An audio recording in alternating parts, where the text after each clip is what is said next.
Good evening and welcome to this special report.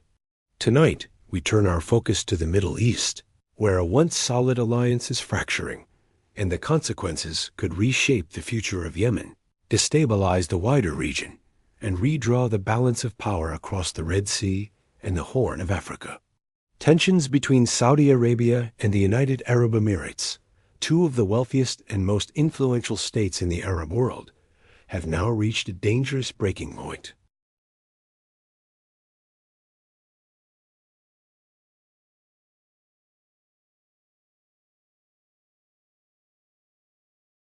What began as a shared military campaign against Iran-backed Houthi rebels has now evolved into a strategic rivalry between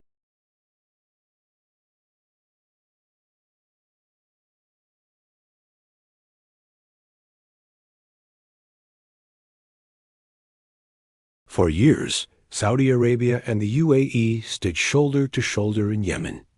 In 2015, Saudi Arabia launched a military intervention aimed at restoring the unrecognized Yemeni government after Houthi forces seized the capital, Sana'a.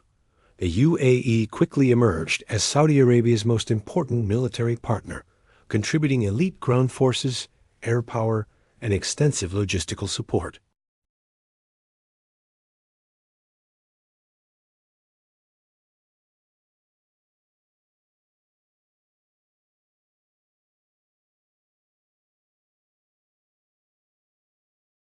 However, beneath the surface, deep disagreements were quietly forming.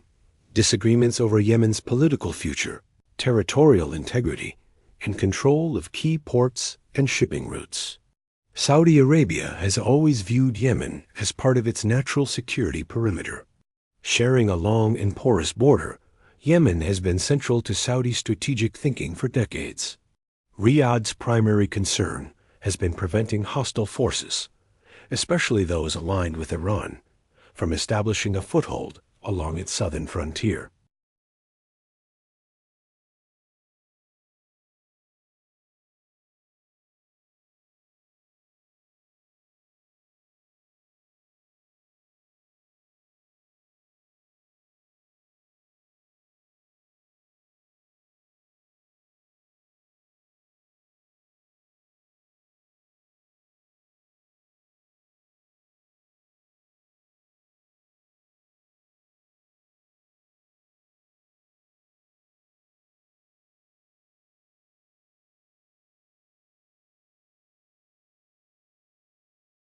The UAE, however, pursued a very different strategy. While publicly supporting Yemen's unity, Abu Dhabi quietly invested in local power structures, particularly in the south. Its most significant ally became the Southern Transitional Council, or STC, a separatist movement seeking to restore the independent South Yemen enjoyed before unification with the North in 1990. For the UAE, Yemen was not just a security issue. Control over southern ports, influence over shipping lanes near the Bab el-Mandeb Strait, and access to commercial routes linking the Gulf to Africa made southern Yemen strategically invaluable.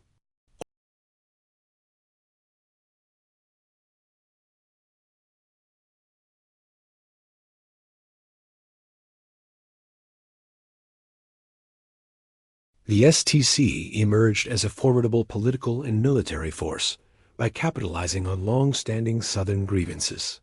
Many in the south felt marginalized after unification with the north, citing economic neglect, political exclusion, and cultural suppression. These resentments provided fertile ground for separatist ambitions. In 2019, after years of sidelining, the STC achieved a breakthrough when it was granted seats on Yemen's Presidential Leadership Council, PLC, a move that effectively legitimized it as a key political actor. Its leader, Idris al-Zubaydi, gained international visibility, even attending events such as the United Nations General Assembly. Yet despite this recognition, the STC remained deeply dissatisfied. It saw federal solutions as insufficient and believed it was being deliberately marginalized within the PLC. The current crisis erupted when the STC made a bold and destabilizing move.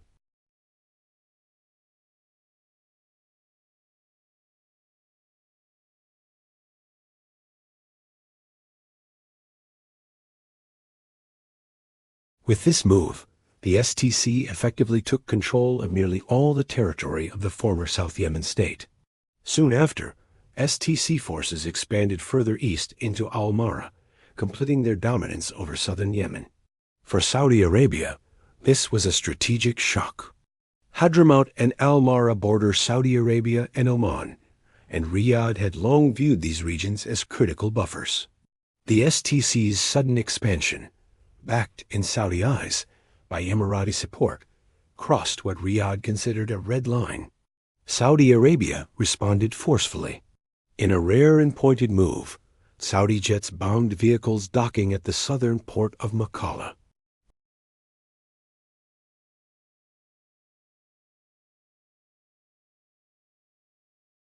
The message was unmistakable.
Such statements suggest that Abu Dhabi views this confrontation not merely as a geopolitical dispute, but as a defining moment in its regional identity.